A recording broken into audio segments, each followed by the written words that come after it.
You're stepping into one of the most dangerous and intense stories ever brought to light. A seemingly hopeless appeal is leaving the U.S. Department of Justice in an unusually prolonged silence.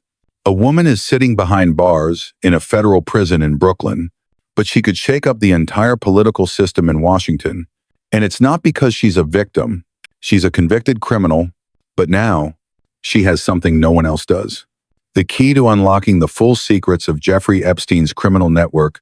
Ghislaine Maxwell might have nothing left to lose, but that's exactly why she's the most dangerous person in America right now. It seemed like the case was over. Maxwell was sentenced to 20 years in prison. Her appeal was denied at the appellate level, and everyone thought the legal door was slammed shut. But then suddenly, she files an emergency petition with the Supreme Court. The big deal isn't the content of the appeal. It's the response from the DOJ. In a system where most petitions like this get rejected right away, the DOJ has asked for extensions to respond not once, but twice. And today is the deadline. The question isn't whether Maxwell gets accepted or not. The question is, why is a woman who's already been convicted and has almost no hope left making the federal government so rattled? Nobody asks for more time to handle a routine appeal. You only ask for more time when the other side has something dangerous, something that could change the game, or something that might bring down the whole facade of calm the system's trying to maintain. And Maxwell isn't just a criminal. She's the only one still alive who was deep inside Epstein's operation, the one who can confirm every name, every meeting, every deal on the client list America's been waiting for over a decade. Her silence isn't random. And if today, the DOJ keeps stalling, it's not because the law is being protected. It's because there's something behind it that needs to be covered up at all costs. Outside, there's a light rain, but in the courtroom, nobody moves. Nobody breathes loudly. Everyone's eyes are on the woman sitting on the left. Ghislaine Maxwell, federal prisoner, once the shadow right next to Jeffrey Epstein, now appearing not to beg for mercy, but to put the system on trial. Judge Catherine Hale takes a seat. The gavel bangs. One heavy thud. The special hearing is called to order. The case is Maxwell v. United States Department of Justice, petitioning the Supreme Court to review the sentence already handed down. Pam Bondi, representing the federal government, is the first to stand. She says no further review is needed. Non-new evidence. No constitutional issues. No reason for the court to reopen a case that's been through 2 levels already. She says this is the last desperate effort of a criminal who once lurked in the shadows of power. Maxwell doesn't interrupt. But when it's her turn, she doesn't give a defense speech. She just says one simple thing. If the sentence was right, why does the DOJ need extra time to respond? Why have they delayed twice? The question cuts through the air like a knife.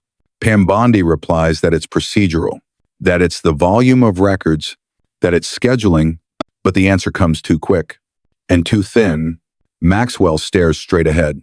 Her voice doesn't shake. She says, the government can make excuses, but the public deserves to know. And if the truth is outside the sentence, then that sentence itself needs to be questioned. The judge calls for order, but the order in the courtroom can't hide the chaos brewing in everyone's minds.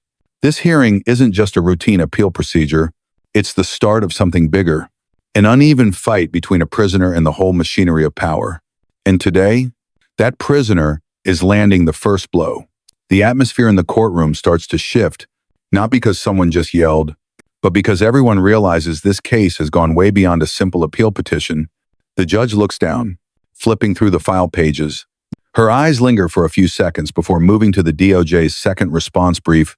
Attorney Michael Reeds, representing Maxwell, stands up. His voice is clear, every word weighed like he's laying bricks for a counter-indictment. He says, this courtroom isn't here to debate whether his client committed crimes or not. She's been convicted. She's serving time. But now, the issue is how the DOJ has handled what she knows. He claims there's an unusual gap in the entire trial process. An organized silence. A systematic avoidance, not about Maxwell's actions, but about the name she holds. Pam Bondi immediately counters. She calls it legal manipulation, a media stunt, a desperate attempt to repaint a criminal's picture with the brush of a truth teller. Maxwell lifts her head. This time, she doesn't wait for permission. She speaks up. She asks, if there's no list, why did Miss Bondi once publicly claim that Epstein's client list was sitting right on her desk? Why has all of America been waiting? And why, after that, did the same Miss Bondi say, there's nothing to release? That question leaves the room in silence. No, rebuttal. No interruption. Just Bondi's eyes. Now, not on Maxwell anymore, but straight at the judge. Judge Hale asks, her voice stern, Miss Bondi, the court needs a specific explanation. Contradictory statements like that, in a case of public justice, can't be ignored. Pam Bondi stands slowly. She says, at the time, the information was still being verified. She doesn't deny saying those words, but insists that what she said publicly doesn't equal evidence in court. Maxwell smiles, not a victory smile, but the smile of someone who knows the wall in front of her has cracked. She says, words don't have to be evidence, but flip-flopping is a sign of fear. Fear that if an old statement gets dragged into the light, what she's about to say will force the whole system to answer. At the back of the courtroom, a few people scribble furiously. The press reps start exchanging glances. They get it. This isn't just a back and forth. It's pulling the pin on a grenade. Maxwell has spoken. Bondi has countered.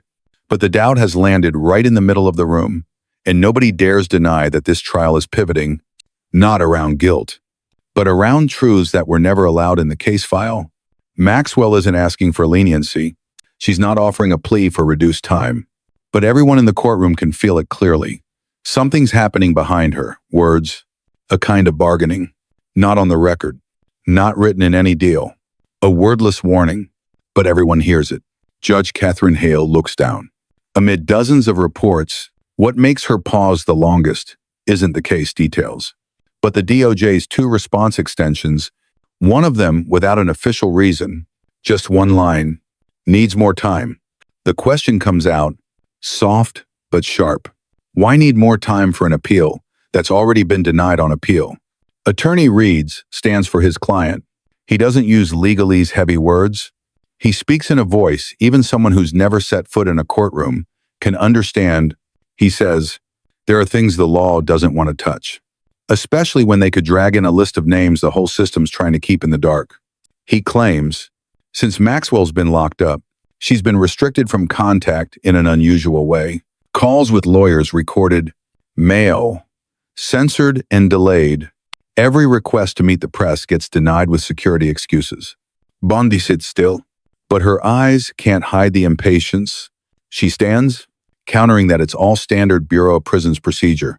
No political interference, no obstruction, just coincidence. That's when Maxwell speaks up. She doesn't talk about feeling isolated. She talks about a phone call, a recording, a conversation between a federal agent and an anonymous lawyer. In it, the government person says one short sentence. If she cooperates, there won't need to be a hearing.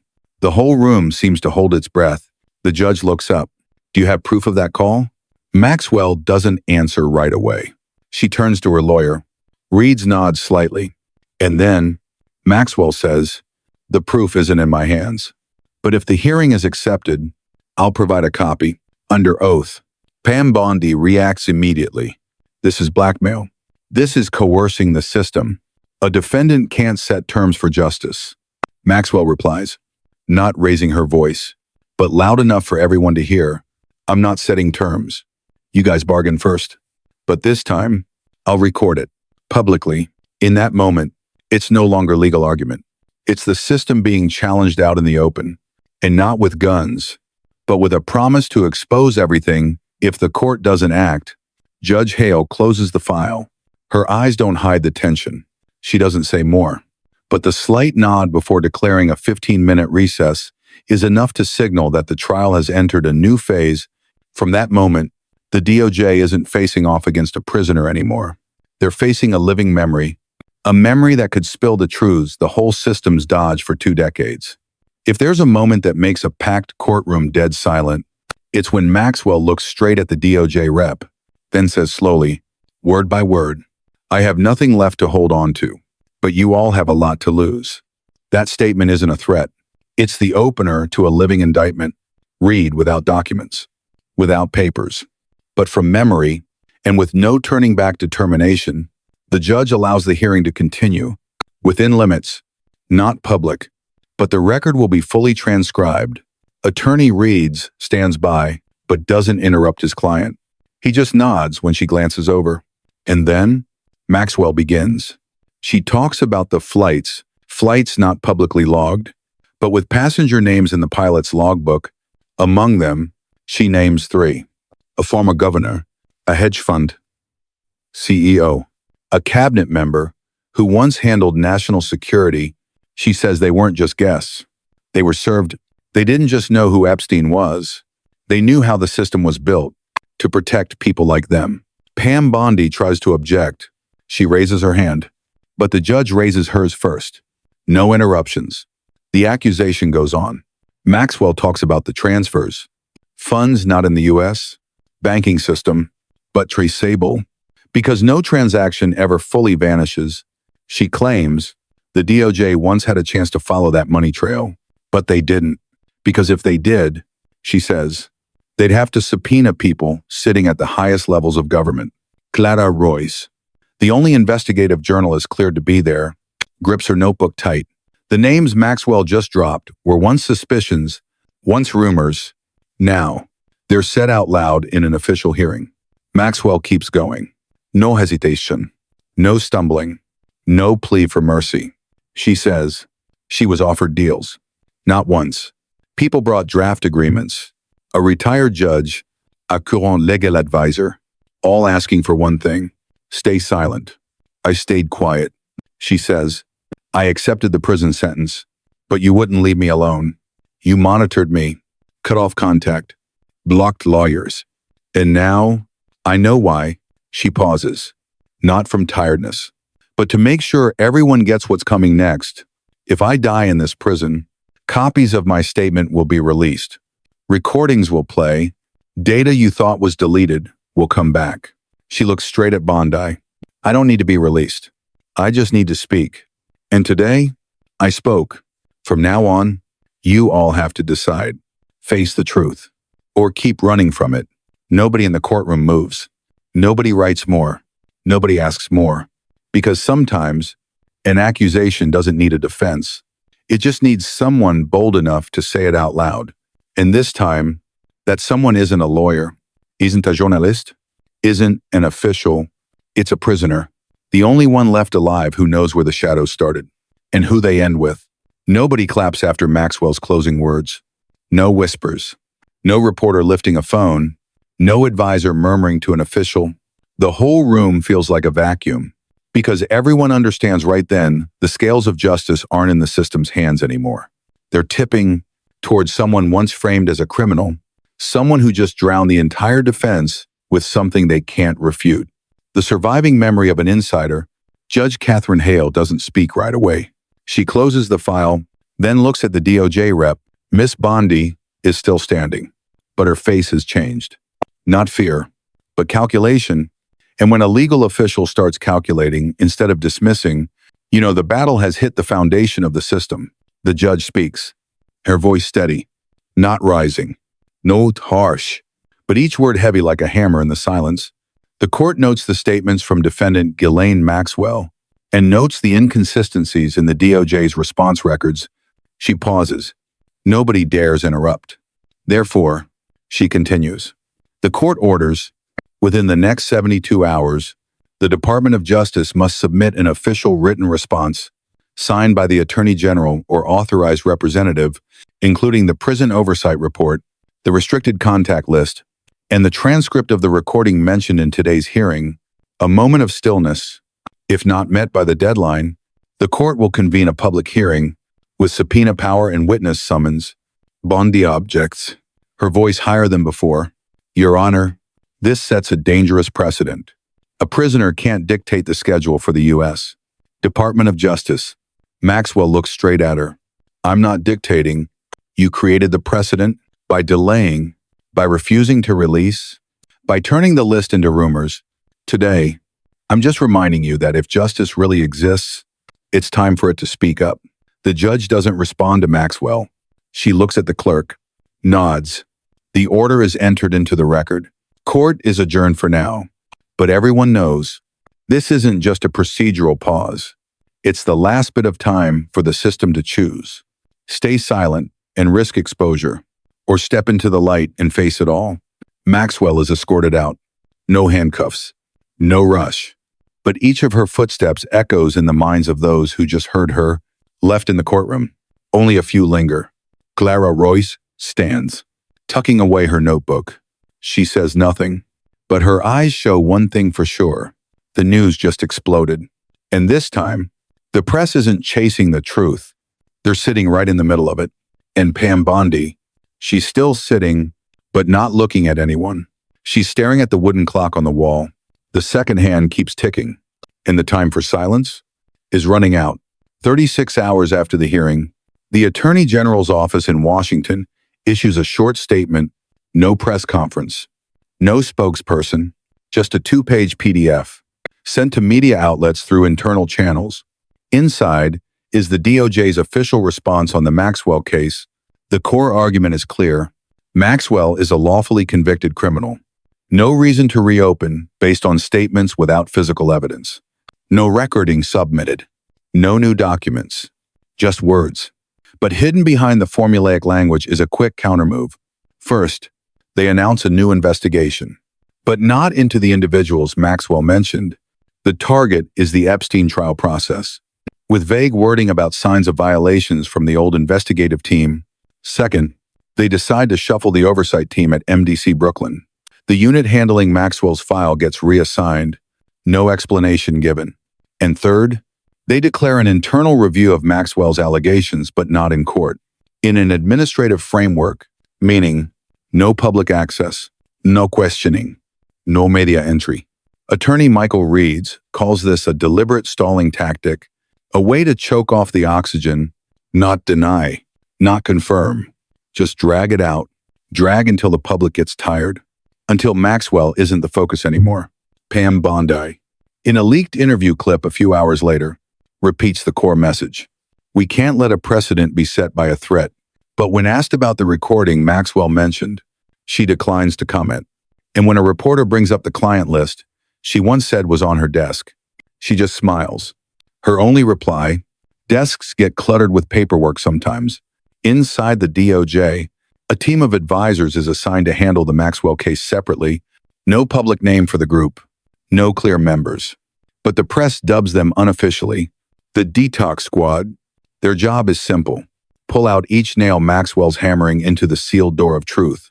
And do it before the door bursts open. Meanwhile, Maxwell's still in Brooklyn. No transfer. No further contact cuts.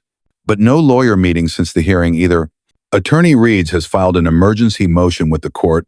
He wants an early summons hearing. He wants to check the validity of the DOJ's response.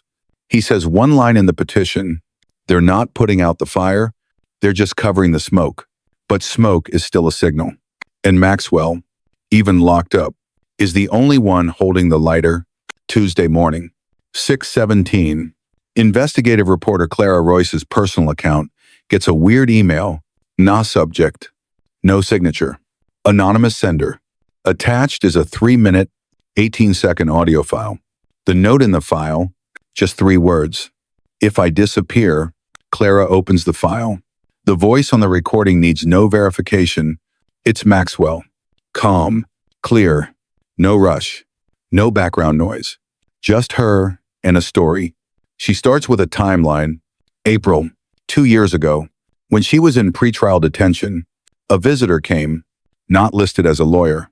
The person didn't give a name, but brought a printout, a silence agreement contract, a clause promising clemency if Maxwell cooperates properly and stops naming clients. Maxwell refused, but that printout didn't leave the room. She recounts the conversation, every line, every logical thread, and then Maxwell's voice slows, like she knows exactly who's going to hear this tape. And every word is an irreversible blow. I'm locked up, but I still have my memory. I'm isolated, but not alone. People know. People took notes. People left the system and want to make it right. Clara Royce goes still. She calls her lawyer, calls her editor, calls colleagues. Within an hour, the recording hits 3 platforms: on the Indie podcast, a political YouTube channel, and an anonymous data server. Along with the audio are screenshots of 2 documents. 1. Maxwell's failed transfer request from last year, citing internal threats as the reason. 2. The prison visitor log for 3 months, with one line blurred, but image processing reveals the initials. OCI, the internal code for the Office of Coordination Intelligence, a unit not authorized for prisoner contact. Less than 6 hours after the leak, from inside the prison, Attorney Michael Reeds confirms to the press his client had data safety measures in place beforehand, in case of coercion, transfer, or unlawful detention. The DOJ doesn't comment. The Bureau of Prisons issues one statement: "We're investigating the internal info leak from a high-security area, but the info's out the gate, and this time, it can't be pulled back." On Capitol Hill, an opposition senator speaks up. If Maxwell's lying, the DOJ can prove it right now. But if she's telling the truth, she's not blackmailing. She's doing the job for a system that's been silent too long. The question isn't anymore, what does Maxwell have? It's, who's helping her from the inside? The news spreads, but this time, it doesn't fade like a flash story. Because this time, Maxwell's voice doesn't just ring in listeners' ears. It hits something else. Something the whole system thought was long dead. Trust.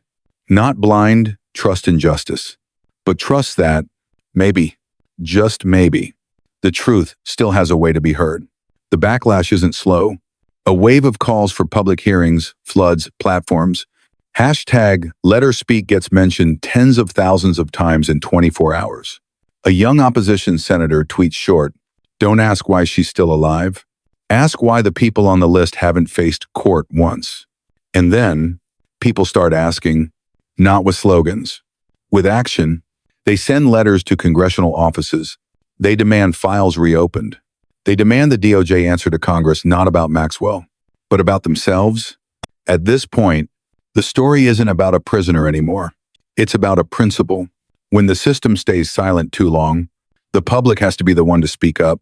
And you, what do you think about what Maxwell just revealed? Do you believe a federal prisoner can single-handedly expose an entire system, or do you think, behind her, someone else is speaking for the truths we're not taught, not shown, and not allowed to mention? Leave a comment below, because this time, the answer isn't coming from the government.